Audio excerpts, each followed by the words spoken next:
queria dizer, né, que esses livrinhos que vocês foram sorteados aí, a SBMAC apoia os eventos regionais, né, um apoio financeiro e também, né, não, um apoio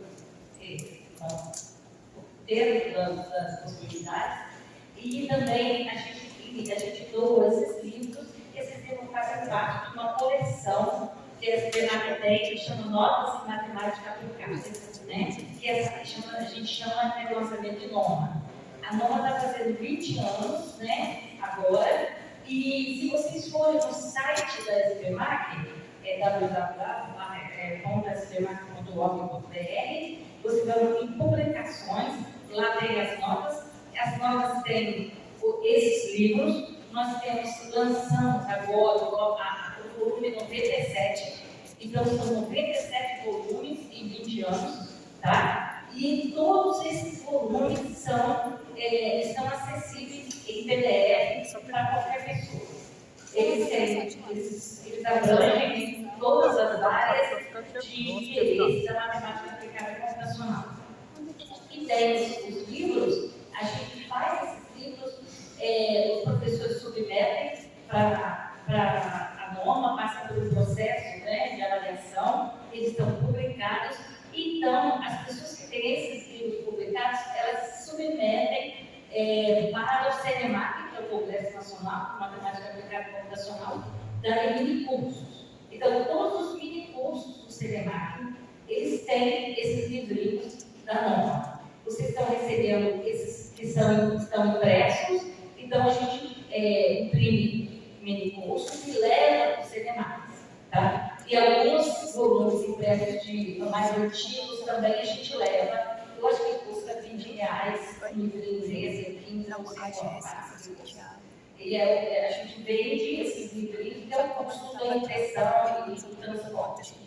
Mas no site vocês podem pegar livre o PDF, tá? Qualquer um pode pegar. Esses mini-cursos são usados também para professores, alguns professores acompanharem os seus cursos, tem conferência, cursos da graduação, final da graduação e também na pós-graduação, tá? Os últimos títulos tem volumes finitos, tem a parte de computação, de matriz, álgebra linear, né?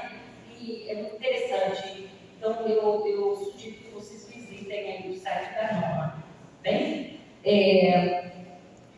como diz o está cortando lá em cima agora. E como diz o Isaac, eu trabalho no Laboratório Nacional de Computação Científica. O Laboratório Nacional de Computação Científica, ele é um órgão do governo, é um instituto de pesquisa, uma unidade de pesquisa.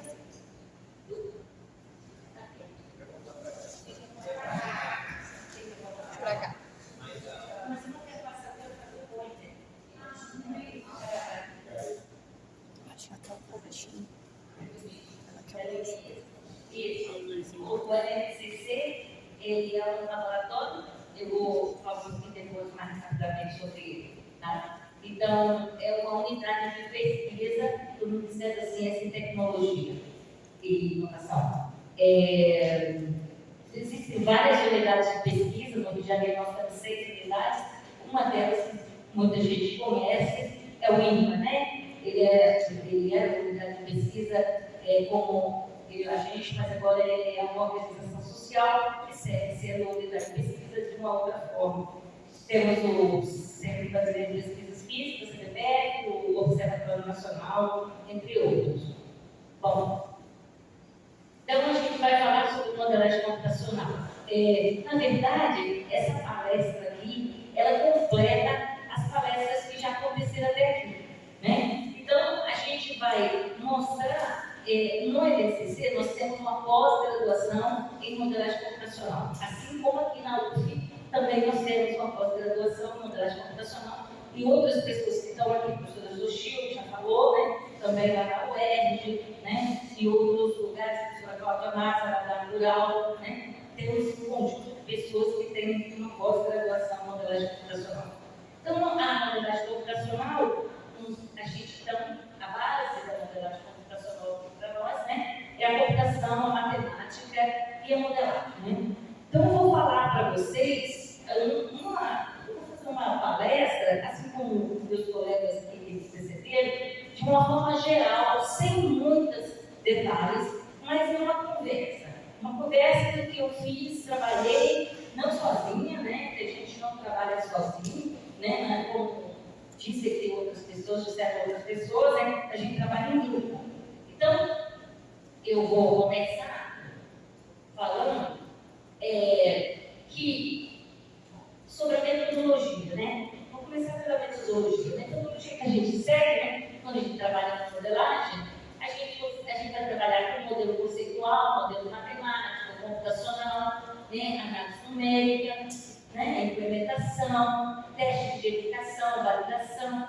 E aí, essa slide aqui, eu tirei de uma apresentação do professor Abimael Louca, vou apresentar ele daqui a pouquinho, lá numa semana de matemática na Universidade Estadual do Sul da Bahia, Vitória da Conquista, 2014.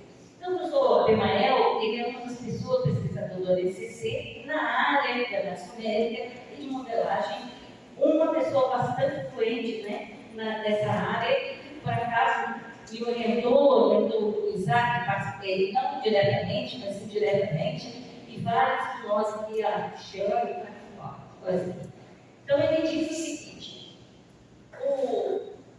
o maior que está errado, né? O inimigo da verdade não é mentira, é certeza. Então, a gente vê o seguinte: a gente estava brincando de engenheiro, né? Engenheiros gostam de exemplos e matemáticos gostam de contra-exemplos. Então, essa é uma frase do Abimael e que é muito interessante. Durante o tempo que a gente trabalha, depois a gente se dá conta disso, né? Nós, matemáticos e engenheiros, que às vezes a gente se confunde, o próprio Abimael, de formação, é um engenheiro, não de alma, de formação, mas é claro que ele tem, né, pensamento, que ele foi formado em engenharia, e a gente, eu que sou formada em matemática, eu esqueci de dizer que eu estudei na UFES, né? Aí eu fiz a UFES, fiz minha graduação na UFES, né? Na Federal do Espírito Santo em Vitória, naquela época não tinha São Mateus, mas que não tinha nem UFES, tinha UFES, enfim. Então, a gente vai seguir, eu entrei na UFES em 1980. Então, aquele campus que vocês conhecem da UFES de Vitória, ele estava sendo aterrado. Então, ele é campus aterrado. Bom, eu vou começar falando para vocês de um projeto que a gente trabalhou de recuperação terciária de reservatórios. Esse projeto aqui, ele é um projeto que começou lá em...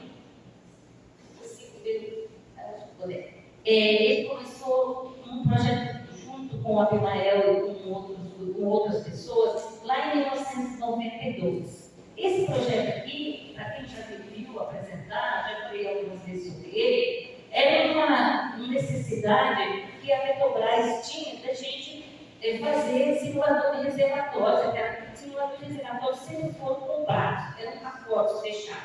E a Petrobras aí buscou o LCC, a COP, que a COP sempre teve um background muito grande, né? Para a gente trabalhar e desenvolver reservatório, simulador de reservatório. E aí, então, a gente se juntou nessa conversa aqui. Eu pulei. Eu estou andando para frente?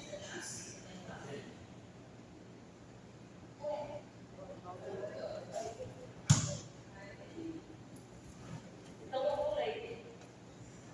Sabe, era esse aqui que eu pulei.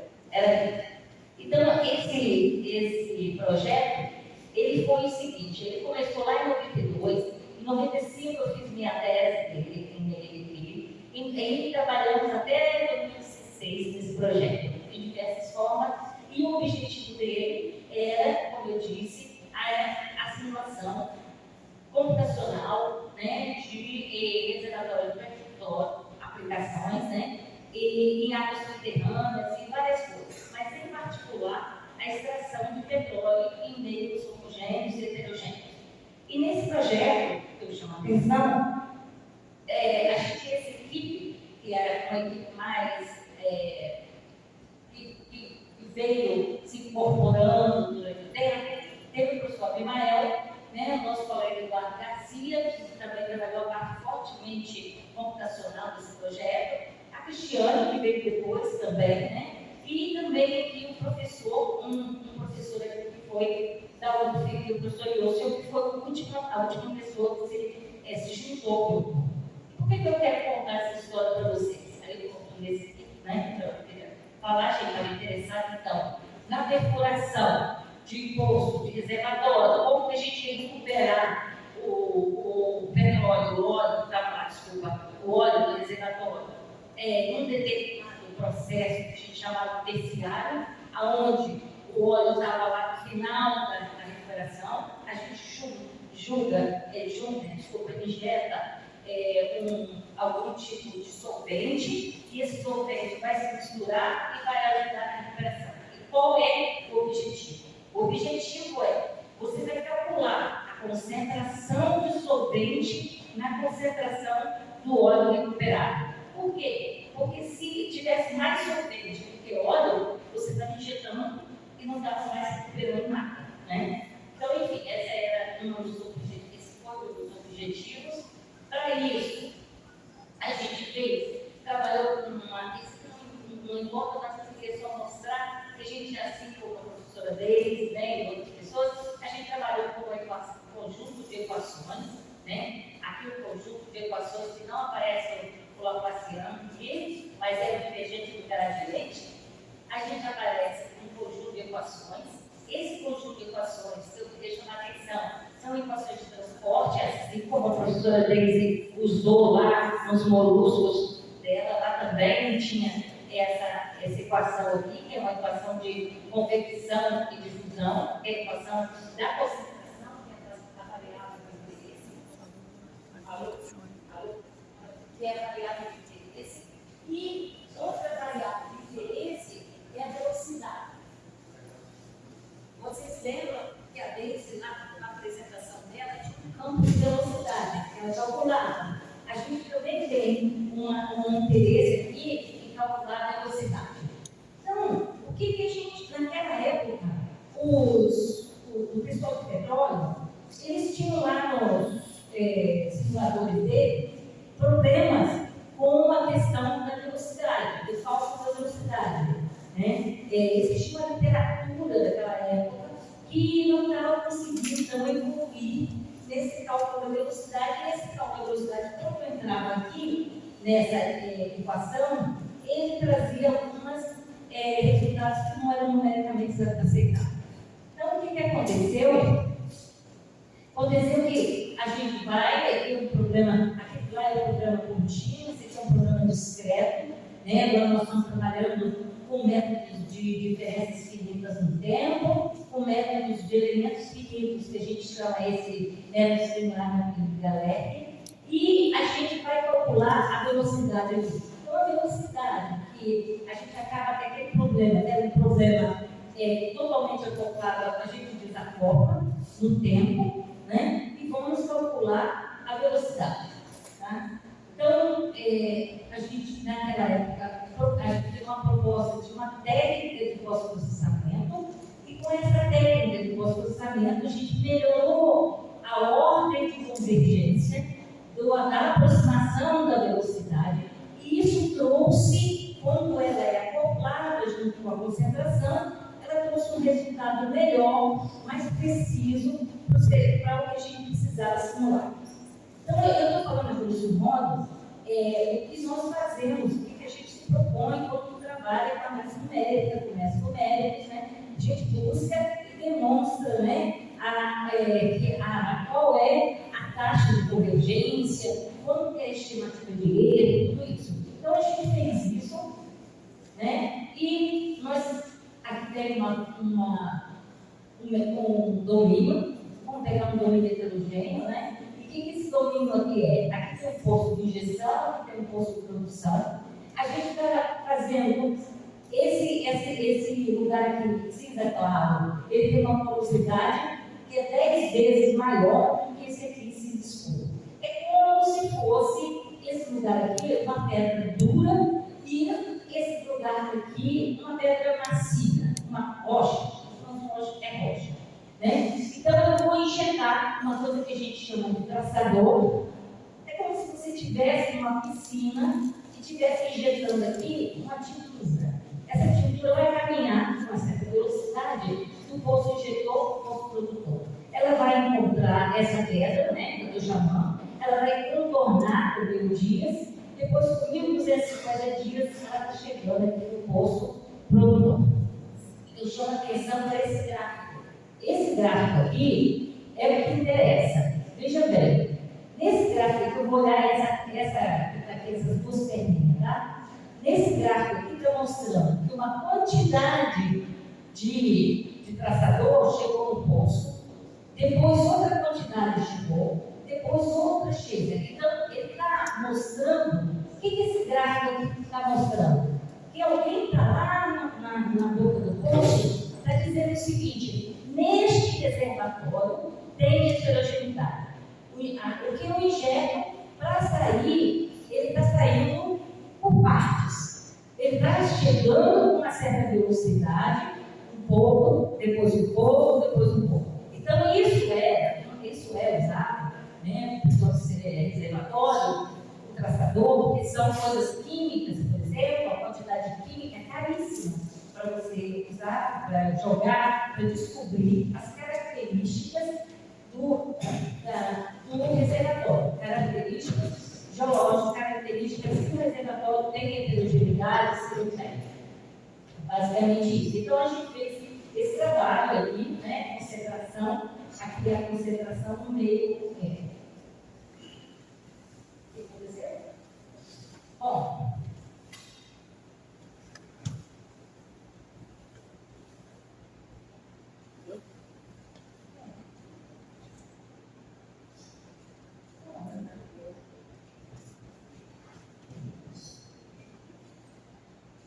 Você pode voltar para mim? Eu não estou conseguindo passar uma. Acho que era aqui. Mais. Esse não vai assim. Aí, esse mesmo trabalho, ele seguiu com o seu caminho, e mais tarde, lá em 2014, então, junto com o Osso, com a Brunaela, a Rita e a Cristiane, a gente continuou trabalhando, né? E aí a gente vai usar métodos de elementos finitos, agora chamado método de elementos finitos híbridos, para poder melhorar mais uma vez a forma de calcular a velocidade. Então, a gente chegou no momento que agora eu não sou aluno de doutorado, lá antes eu era aluno de doutorado. Tá? Agora esse aqui é um aluno de doutorado nosso futuro. Tá? Então, depois disso, a gente agora vai pegar e vai calcular. Alô? Aí agora a gente vai calcular de uma outra forma a velocidade, através de uma outra metodologia, não mais é aquela do nosso processamento, onde agora a gente está seguindo, nós vamos usar métodos híbridos, ou seja, a forma que a gente vai olhar sobre a formulação de elementos finitos é diferente, não é mais o método de elementos finitos onde se discretiza todo o domínio, se discretiza, mas também de outra forma. E aí, então, eu fiz esse trabalho, né, que a gente publicou aí antes da tese dele, e o que eu quero chamar a atenção é o resultado, né? De novo, é aquele mesmo gráfico, ou seja, não é o mesmo gráfico, é o mesmo tipo de gráfico, né? E aonde desse lado aqui direito, eu tenho uma solução semi-analítica para aquele problema. E desse lado esquerdo, eu tenho uma solução totalmente numérica. E o que eu quero chamar a atenção é que esse aqui é o método que o senhor propôs para a sua formulação da velocidade, esse é o pós-processamento, e esse era aquele método Galerk, que a gente chamou, método Galerk, que era o que os simuladores usavam. Tá? Então, a gente, não sei se dá para ver, comparando aqui com a solução semi-analítica, só para a gente tem a solução semi-analítica para mostrar que nossa solução numérica, lembra a história da validação? Nossa solução numérica ela está se comportando bem. Então, se vocês veem, quem mais se aproxima aqui da solução é o método proposto pelo Ioso, para trocou na velocidade, por exemplo, ele ganhou mais desse processamento. Então, isso aí é uma ilustração, né, da gente buscando melhor, né, métodos numéricos para a gente poder resolver um problema que está lá na indústria do petróleo, né, de reservatórios, de marcação reservatório.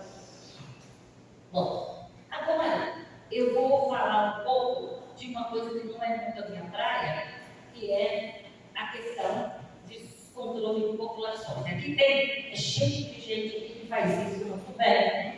Está cheio. O professor Johnny até levantou a cabeça ali, né? Está cheio de gente que faz isso aqui muito bem. Eu vou falar porque foi uma coisa que aconteceu na minha vida, que aconteceu na vida de muitos, né? Então eu vou falar sobre a Covid, um pouco sobre a Covid, né? Ninguém não. Todo mundo, muita gente fazer coisas, né, de tecnologia, de dinâmica de populações, eu não fazia, né? Fazia alguma coisa, mas nada nessa frente. Aí o que aconteceu? Aconteceu que quando começou a pandemia, em 2020, a Deise falou uma coisa que a gente é chamado a resolver problemas. Então nós lá na BCC, como uma instituição de pesquisa do Ministério, a gente tem alguns, a gente tem que prestar serviço, né, como funcionários públicos, né, para a comunidade. Então, nosso diretor nos chamou e falou assim: o que nós vamos poder fazer para responder a dar alguma resposta à sociedade para todas as perguntas que estão acontecendo. No NCC nós temos uma sequenciadora, né? Nós temos uma pessoa de bioinformática. Então, o pessoal da sequenciadora começou a trabalhar 24 horas por dia, 7 dias por semana, e começaram a sequenciar um monte de coisas relacionadas à Covid, né? Os cepas, né? E nós, que não tínhamos sequenciadora, sabíamos só resolver com a diferencial, aí resolvemos então criarmos um grupo que está aqui, então esse grupo, a professora Regina, a professora Cláudia se juntou a gente. Esse é o Gustavo Botti, que agora ele é um pós-doc nosso, agora está na UERJ, lá da UERJ, lá da UERJ, né? Essa turma aqui hoje já é doutor, essa já é doutora, está na DASA, ele é da I3S, esse aqui, o Lucas, virou doutor também, essa já está no Canadá, trabalhando no Canadá, e João Vitor também tem um mestrado, está fazendo doutorado na Universidade de Denver. Então, isso aqui foi início de 2020, tá? Então, o que essa turma, cada uma com a sua expertise, né? Cláudia Maza, que está aqui, ele mais próximo ao tipo de trabalho que a gente queria. E o que a gente ia responder? Na época, os chineses já tinham publicado o trabalho em Covid, e na época a gente falou assim: nós temos o que importava no Brasil, o negacionismo que a gente vivia, né? Um período obscuro, a gente era sobre o quê? Distanciamento social. Como que o distanciamento social vai interferir, né? Vai ajudar ou vai não ajudar a questão de você ter ou não ter Covid? Essa é uma pergunta, né? Então, a gente lembra, deixa eu ver se eu pulei essa coisa aqui, que eu estou achando que eu pulei. Você passa para mim para trás? Depois desse aí, essa mesma? Depois esse aqui. Depois é esse daí.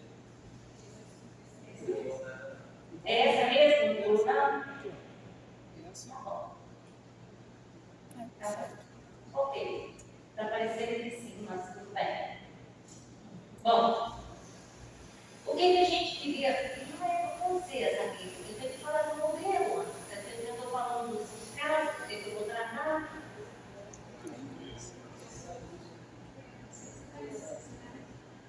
Agora, não. Está vendo? Então eu perdi alguma coisa. Passa para frente, então, por favor. Mas eu lembro. Vai, por favor. Passa depois disso.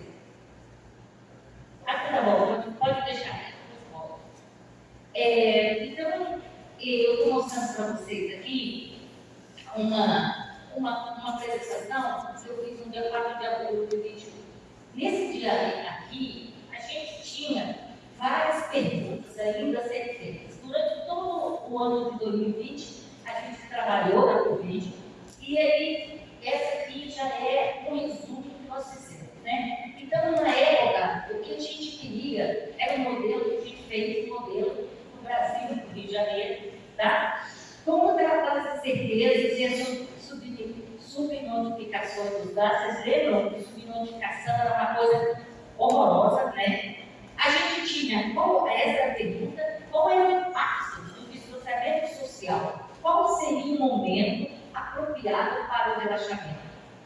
E a gente usava o que todo mundo está usando, que eram modelos compartimentais, que foram explicados aqui. O professor Johnny deu uma aula ali, explicando aquelas taxas e tudo mais. Então, vamos entender. Nessa época, parecia que é o século passado, né, em 2021, vocês veem, olha só quantas pessoas já tinham morrido em abril de 2021.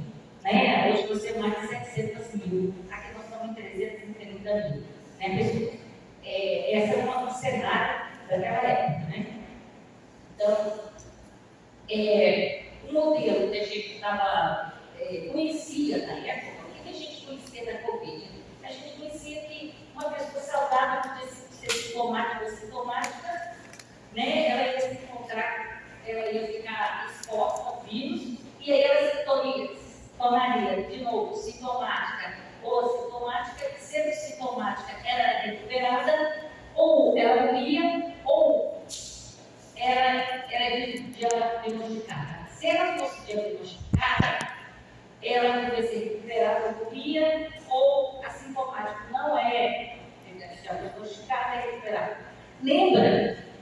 Então você tinha que lembrar, naquela época, quando você estava com Covid, a gente não tinha teste.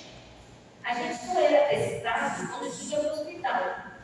Então, a gente só era testado quando a gente era sintomático, estava mal e ia para o hospital.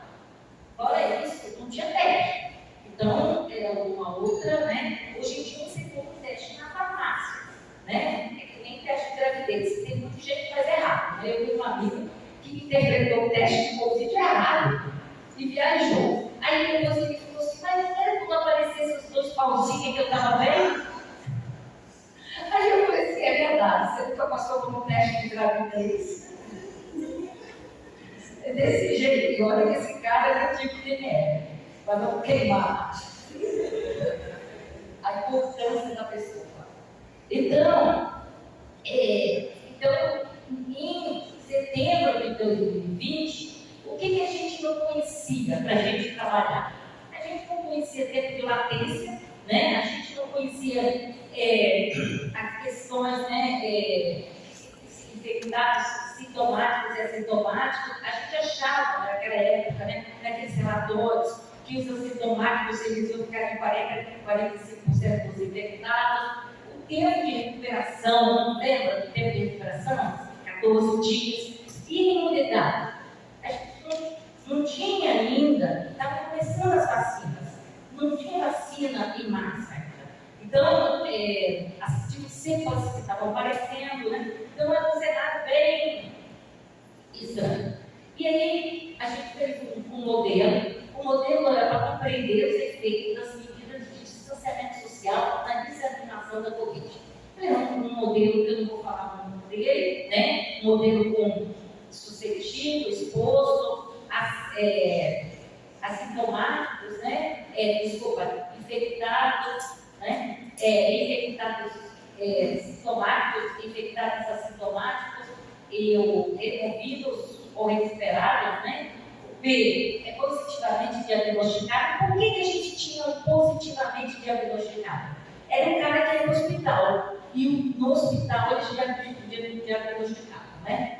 E a gente calculava os mortos e os confirmados, eles eram calculados pela essa integral, né, dessa taxa aqui, essa taxa daqui, pelos infectados. Enfim, nosso modelo era esse, foi esse, e nós fizemos o quê? Nós temos um monte de parâmetros, né? A princípio, todos os parâmetros aqui eram parâmetros constantes. A gente chamou esse modelo esse nome aí, CAIRP, que é da... E aí, nós, o nosso modelo, a gente trabalhou sobre quais dados? A gente trabalhou Zeno, porque naquela época, também, voltando, existiam repositórios onde estavam os dados.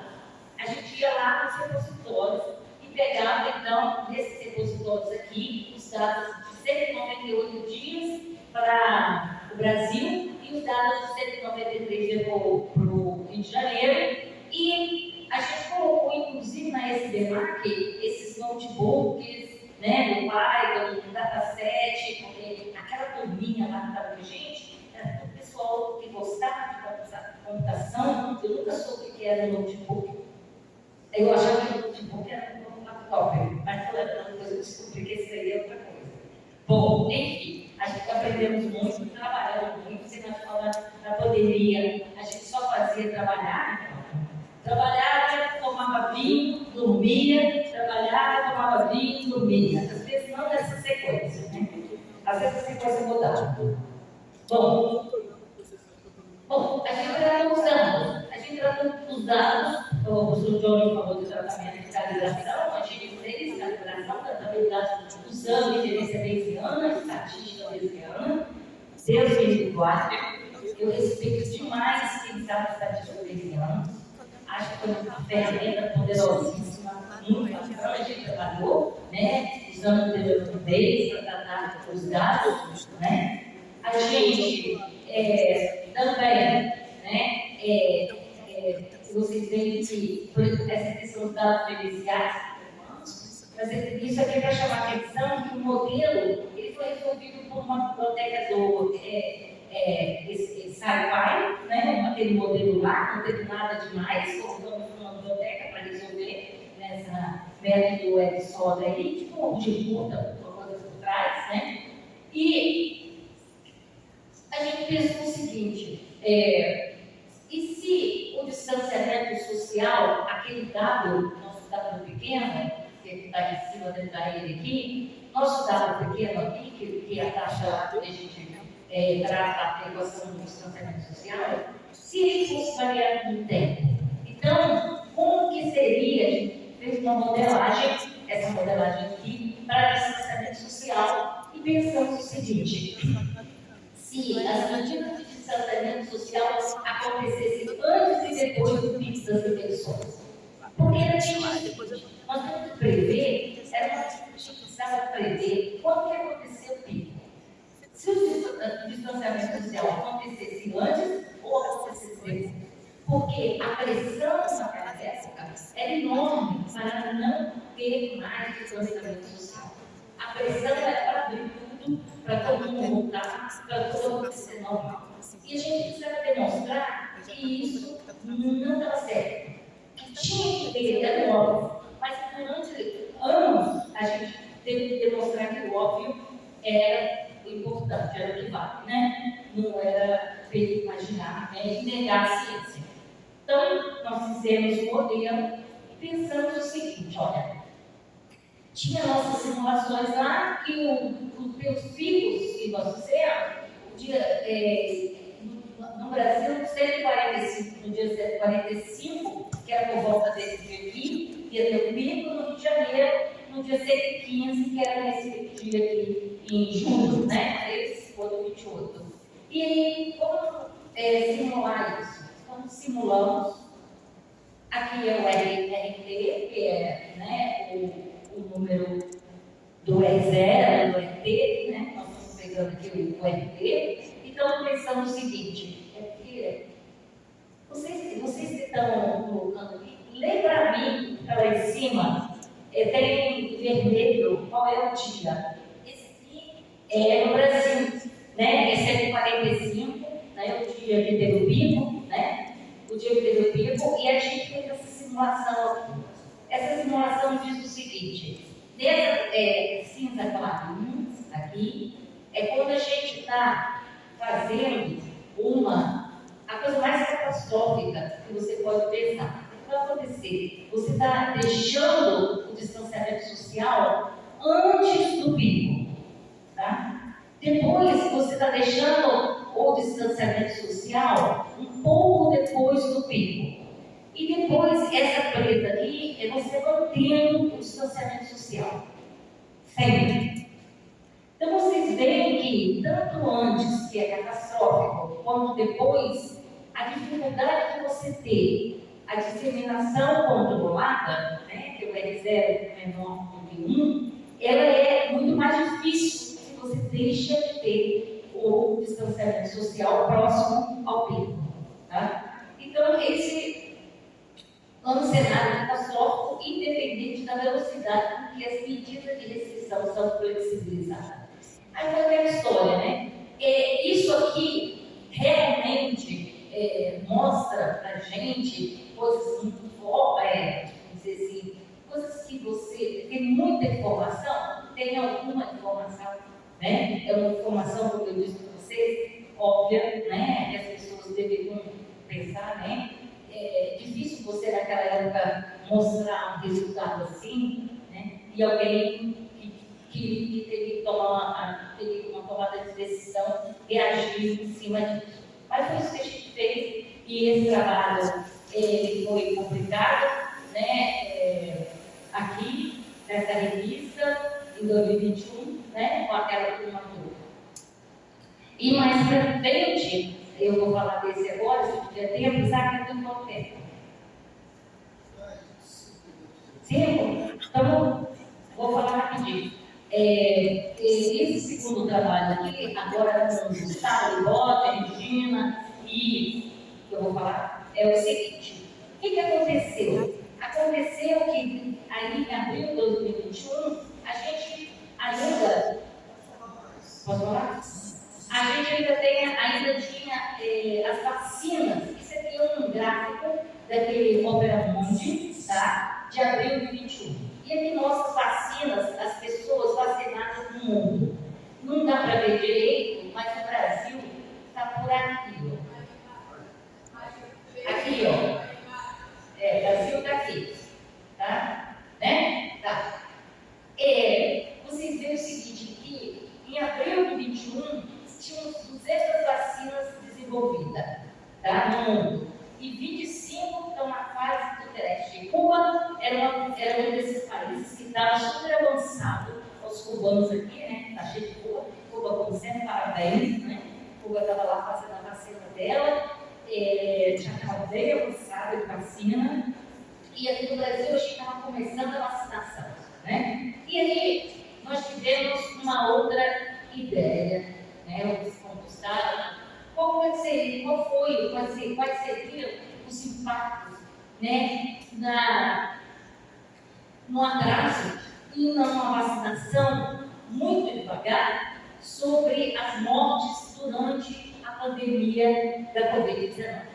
Para isso, né, a gente convidou essa pessoa aqui, chama-se Roberto de Andrade Pedroni. Hoje ele é o reitor da UFRJ. Esse senhor, ele é um médico, né? Ele é diretor da Faculdade de Medicina da UFRJ, e ele é um cara sensacional, trabalha com várias áreas, né, de modelagem. E aí nós pegamos e jogamos uma isca para ele. Nós pegamos aquele trabalho que a gente já feito antes e mandamos um e-mail para ele. Aí ele falou assim, ó, a gente faz isso. Se você não quer trabalhar com a gente, não, vamos fazer curso de vacina. Nossa ideia é essa. Né? Porque quantas pessoas podiam ter sobrevivido se a vacina tivesse chegado antes? Ele aceitou, falou, opa, vou. Aí ele foi e entrou no nosso grupo. Porque ele tinha um background de médico, né? De pessoa que aliás, ele era o presidente do GT, né? Do grupo de trabalho contra a Covid, né? Providências, né, em relação ao Covid, do estado do Rio de Janeiro. E ele vivia na mídia, esse cara. Ele é bem mediático, assim, né? Então a gente chamou ele trabalhou pra caramba aí, né, desse trabalho. A gente mandou esse trabalho lá para essa revista da Game Royal Society, que foi publicado em junho de 2022, né? Então, passamos para mim, ok?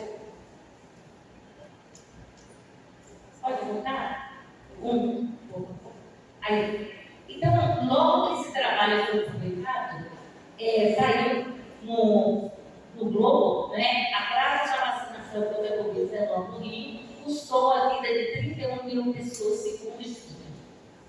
Isso saiu em junho, né, 4 de junho de 2022, né? Então,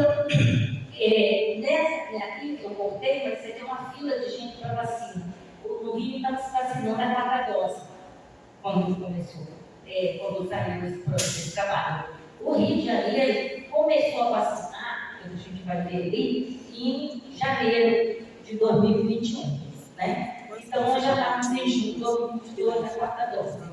E aí, esse estudo que a gente fez com o professor Roberto, foi que aí o Gustavo falou, né, sobre o estudo, né, e a demora da vacinação, a demora. Então, a gente fez o seguinte, vou mostrar rapidinho.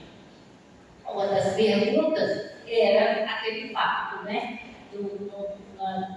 atrás da vacinação e quantas mortes poderiam ser evitadas se ela fosse mais eficiente os esforços e o tratamento das vacinas. Nós usamos dados diários, né, do Ministério da Saúde de casos confirmados e mortes divididos antes e depois da vacinação. A gente usou um conjunto de dados para treinar, né, e um outro conjunto de dados de teste.